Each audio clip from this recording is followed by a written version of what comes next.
Hello everyone, we're going to talk about begonias today, but not just any begonias. We're talking about Logee'S hybridized begonias, and we have a very special story about the significance of begonias in Logee'S history. Logee'S is known for begonias, and we've been known for that for a very long time because in the second generation, which was my Uncle Ernest, he started breeding them, and he was also founder of the Buxton branch of the American Begonia Society.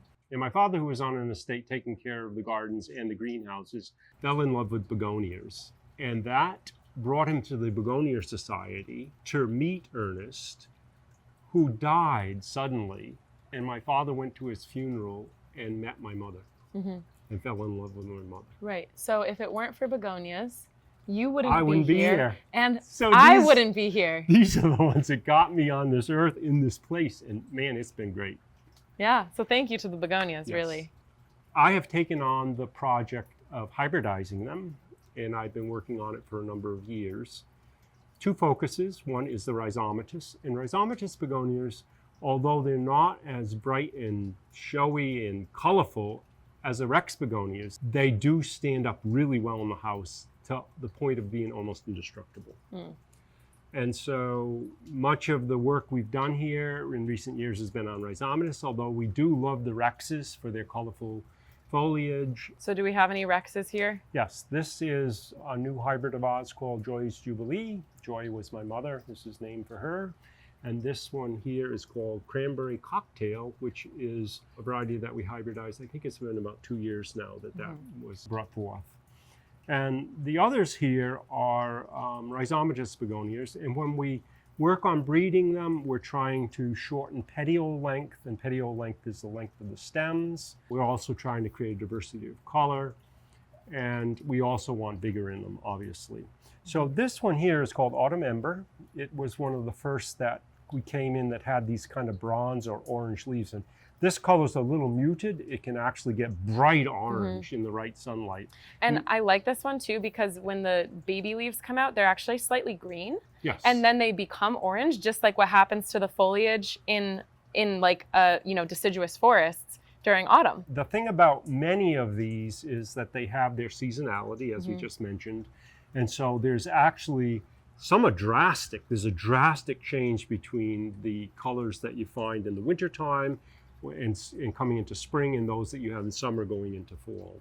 This was one where we were working on the red veins. You can see these bright red veins. I love this one. This is called Cherry Sparkle, and it has a very nice habit to it. How do you get a leaf that's so dark in color? That just seems it's almost black. I know, it just seems like nature shouldn't do that. How did you get that? Well, the breeding on that is really complicated in that it's very mixed. So you have, when you stop breeding begonias at this point, there's all sorts of stuff that comes out of it. And obviously you're choosing traits between the parents, but it's so mixed that you get so many different things coming out of one seed pod.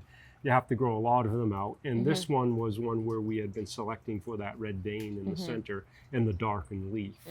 This one here, actually, Autumn Delight, was a sport. Now, that happens periodically. Some of the best begonias that we have actually resulted from sports that have come into the trade and in the begonia world. What happens is that we're propagating, and we propagate mostly by leaf wedge. So there's hundreds of little plants that are popping up from all these leaves, and all of a sudden one changes genetically. Oh, okay. And this one jumped out. I know that some of the growers just picked it out immediately and potted it up. And then we had the mother, and we had this one, and that just outdid the mother so much. Nice. So it's become a mainstay for us.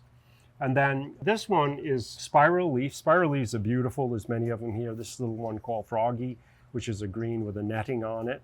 And this one here is a variety called Martha Stewart. And when Martha came over, probably about 4 or 5 years ago, we had been hybridizing. We had a group that we had selected, and we asked her, which one did she like? Were you surprised by her choice? I wasn't. I actually looked at it and go, that looks like Martha. And she chose this one, and so we've named it after her. She's a begonia lover. She has a great collection and has been, an enthusiast of growing begonias for a very long time. And then this one here, which is Amelia's Kaleidoscope, this one actually gets more vibrant than it is now. So this is sort of the muted form of it. You'll get more color in this as the light changes. And then lastly, we have this Rex begonia. I've been doing more breeding with them only because there's an opportunity to create some really rich colors in them. And that one is called Cranberry Cocktail, which is kind of a mixture. The foliage actually is fairly stable, and many of these begonias, as we mentioned, will change over the season, but that one has a fairly stable color form to it. Something about the Rexes too that's really cool is they have an iridescence to the color. So if you take a picture of them with your flash on, they're like sparkly and glowing, and it's really cool. And I like both of these Rexes. I particularly like the Joy's Jubilee because of that like turquoise color. It's like very like, it's that blue, silvery, like turquoise color. And I think that it's just so crazy that a leaf makes that color. It's not a flower, it's a leaf. Yeah. And like, look at all the color we have just on this table with 0 flowers. That's really impressive. Right.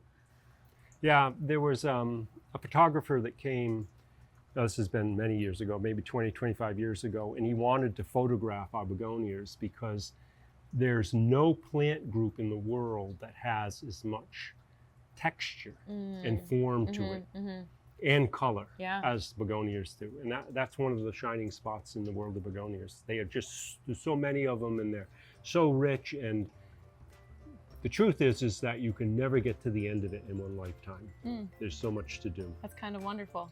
Well, begonias are great plants to grow in the home, and as you can see, there's a diversity of color in them. Thanks for joining us today to learn more about the hybridization of begonias and the history of begonias at Logee'S. And check out all of our exclusive hybrids online and in store.